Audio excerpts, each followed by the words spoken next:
இப்போ திரையுலகில் பொதுவாக குறைந்து கொண்டிருக்கிற ஒரு விஷயம்னா அது நன்றி பாராட்டும். பல திரைப்பட நட்சத்திரங்கள் தான் யாரால் அறிமுகப்படுத்தப்பட்டோம் என்பதை கூட பத்திரிகைகளிலே பதிவிடுவதில்லை. அப்படிப்பட்ட போக்கு தான் இன்று பல நட்சத்திரங்களுக்கு மத்தியிலே இருக்கிறது. இவர்களுக்கு நடுவே தான் ஏற்கனவே பிரபலமாக இருந்த போதிலும் தனக்கு இன்னொரு அந்தஸ்தை கொடுத்த எஸ் வாசனை எந்த அளவுக்கு தன்னுடைய நினைவிலே டிஆர் ராஜகுமாரி வைத்து கொண்டிருந்தார் என்பதை பற்றி தான் இன்றைக்கி நான் உங்களோடு இந்த குட்டி ஸ்டோரியில் பகிர்ந்து கொள்ளப் போகிறேன். டிஆர் ராஜகுமாரி கதாநாயகன் நடித்த சந்திரலேகா திரைப்படம் 1948ஆம் ஆண்டிலே வெளியாகி மிகப்பெரிய வெற்றியை குவித்த திரைப்படம். அதுக்கு பின்னால் 12 ஆண்டுகள் கழித்து ஆனந்த விடனிலே ஒரு பேட்டி தருகிறார் டிஆர் ராஜகுமாரி. அந்த பேட்டியில் டிஆர் ராஜகுமாரி குறிப்பிடுகிறார், நான் ஒரு தமிழ் நட்சத்திரமாக இருந்தேன், என்னை அகில இந்திய நட்சத்திரமாக ஆக்கிய பெருமைக்குரியவர் எஸ் வாசன் தான். இந்த சந்திரலேகா என்ற திரைப்படத்தை எவ்வளவு பிரம்மாண்டமாக அவர் உருவாக்கினார், எப்படிப்பட்ட அர்ப்பணிப்போடு உருவாக்கினார் என்பதை பக்கத்திலிருந்து பார்க்கக்கூடிய வாய்ப்பு எனக்கு கிடைச்சிது. அதனால தான் அந்த படத்துக்காக அவர் என்ன சொன்னாலும் அதை நான் செய்தேன். மலை மேலே ஏறணுமா ஏறினேன், சர்க்கஸ்காரியாக மாற வேண்டுமா மாறினேன். எதனால் என்ன, அவர் அவ்வளோ கஷ்டப்பட்டு அந்த படத்தை தயாரிக்கிறாரு, அதுக்கு நம்முடைய பங்களிப்பை தர வேண்டாமா என்ற எண்ணத்தில் தான்.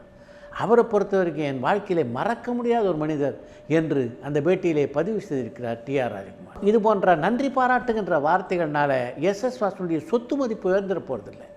ஆனால் இந்த வார்த்தைகள் அவருடைய மனதில் அன்னைக்கு எப்படிப்பட்ட மகிழ்ச்சியை ஏற்படுத்தியிருக்கும், அதை தான் இன்றைய கலைஞர்கள் உணர வேண்டும் என்று நான் விரும்புகிறேன். மிகப்பெரிய பிரமுகர்கள், கலைஞர்கள், இவங்களை பற்றியெல்லாம் அவங்கள தூரத்துலேருந்து பார்க்கும்போது நமக்குள்ளே ஒரு பிம்பம் இருக்கும். ஆனால் அவங்க கிட்ட போகும்போது பல சந்தர்ப்பங்களில் அந்த பிம்பம் இருக்க அப்படியே நொறுங்கி போயிடும். இது சாதாரண ரசிகனுக்கு பல முறை ஏற்பட்டிருக்கலாம். இது போன்ற அனுபவங்களை டூரிங் டாக்கீஸ் ரசிகர்களாகி நீங்கள் கூட பல முறை சந்திச்சிருப்பீங்க. உங்களை மாதிரியே சவுகார் ஜானியும் அப்படி ஒரு அனுபவத்தை சந்தித்தார். சவுகார் ஜானிக்கு மிகவும் கவர்ந்த நடிகர்னா அது அசோக் குமார் தான். அசோக் குமாருடைய புன்னகை சவுகார் ஜானிக்கு அவ்வளோ பிடிக்கும். அதனால் சின்ன வயசில் நீங்கள் யாரை கல்யாணம் பண்ணிக்கணும்னு ஆசைப்படுறீங்கன்னு கேட்டால் கூட அசோக் குமார் பெயரைத்தான் சொல்வார் சவுகார் ஜானகி.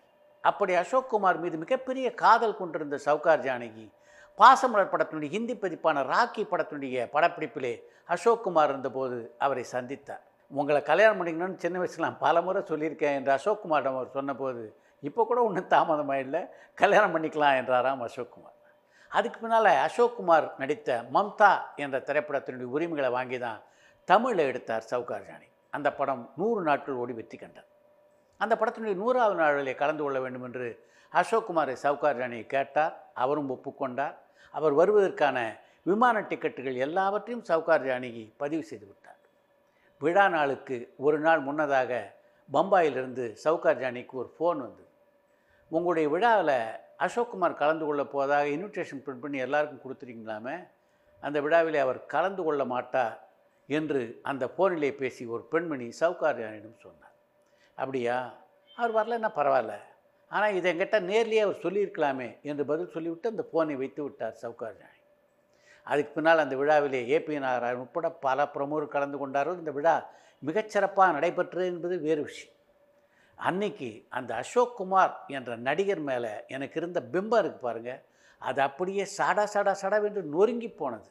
அசோக் குமார் ஒரு நடிகராக இருக்கலாம், ஒரு மனிதர் அப்படின்னு பார்த்தீங்கன்னா அவர் மிக சாதாரண மனிதர் என்று ஒரு பத்திரிகை பேட்டியிலே பதிவு செய்திருக்கிறார் சவுகார். சினிமான்னு மட்டும் இல்லை, வாழ்க்கையே எடுத்துக்கிட்டிங்கன்னா கூட உங்கள் வாழ்க்கையில் எந்த தொழிலையும் ஒரு ஆரம்ப புள்ளி உங்களுக்கு சரியாக அமையணும்.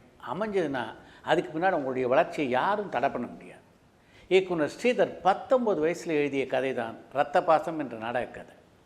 அந்த நாடக கதையை வச்சுக்கிட்டு ஸ்ரீதர் அலையாத இடம் இல்லை அப்படின்னு தான் சொல்லணும். மதுரை வீரன் போன்ற பல வெற்றி படங்களை தயாரித்த கிருஷ்ணா பிக்சர்ஸ் லேனா செட்டியார்ட்ட கொண்டு போய் அந்த கதையை காட்டினார் ஸ்ரீதர். இந்த கதையெல்லாம் சினிமாவுக்கு லாய்க்கான கதை இல்லை என்று சொல்லி அவரிடமே திருப்பி கொடுத்து விட்டார் லேனா செட்டியார். அடுத்து பிரபல இயக்குனரான பா நீலகண்டன்கிட்ட அந்த கதையை கொண்டு போய் கொடுத்தார். இதெல்லாம் சினிமாவெல்லாம் எடுக்க முடியாதுப்பா, நாடகமாக வேணால் போடலாம் என்றார் பா நீலகண்டன். அடுத்து ஸ்ரீதர் சந்தித்த பிரபலம்தான் டி.கே. சண்முகம் அண்ணாச்சி. அப்போ டி.கே.எஸ். நாடகக்குழு என்று மிகப்பெரிய அளவிலே அந்த நாடகக்குழு அந்த சௌரம் நடத்தி கொண்டிருந்தார்.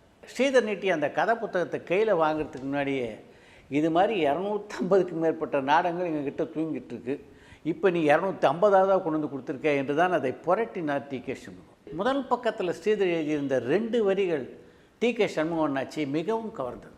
பிறக்கும்போது எவனுமே கெட்டவனாக பிறக்கவில்லை என்றுதான் அந்த கதையை தொடங்கியிருந்தார் ஸ்ரீதர். அந்த வரி டி.கே. சண்முகத்துக்கு மிகவும் பிடித்திருந்ததன் காரணமாக அந்த கதையை நாடகமாக போட ஒப்புக்கொண்டார் டி.கே. சண்முகம். பின்னர் அந்த நாடகம்தான் படமானது. அந்த நாடகம்தான் திரையுலகிலே ஸ்ரீதர் அடியெடுத்து வைக்க காரணமாக அமைந்தது. அதற்கு பின்னால் ஸ்ரீதர் எண்ணற்ற வெற்றிகளை குவித்தார் என்றால் அதற்கு மிக முக்கியமான காரணம் அந்த ஆரம்ப புள்ளி. ஆங்கிலத்தில் ஒரு பழமொழி உண்டு, all are equal, some are more equal. எந்த விதிகளும் எல்லாருக்கும் பொருந்தாது, சிலருக்கு அது மாறுபடும் என்பது தான் அதனுடைய அர்த்தம். அப்படிப்பட்ட ஒரு சம்பவத்தை தான் இன்றைக்கி உங்களோட நான் பகிர்ந்து கொள்ளப் போகிறேன். திரையுலகிலே காலடி எடுத்து வைக்கிறதுக்கு முன்னால் கவிஞர் கண்ணதாசன் சண்டமாருதம் என்ற பத்திரிகையிலே பணியாற்றி கொண்டிருந்தார். அந்த பத்திரிகை நடத்தி கொண்டிருந்தது மாடர்ன் தியேட்டர்ஸ் நிறுவனம்.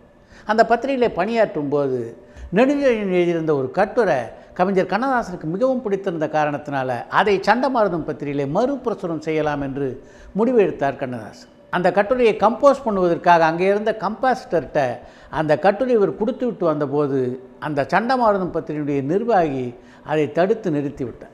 கவிஞர் கண்ணதாசனை பொறுத்த வரைக்கும் தன்னுடைய வேலைகள் யாராவது கொடுக்கிட்டாங்கன்னா அவருக்கு அப்படி ஒரு கோபம் வரும். அதனால் உடனடியாக ஒரு ராஜினாமா கடிதத்தை எழுதினார். மாடர்ன் தியேட்டர்ஸ் அதிபரான டி.ஆர். சுந்தரத்திட்ட கொண்டு போய் நீட்டினார்.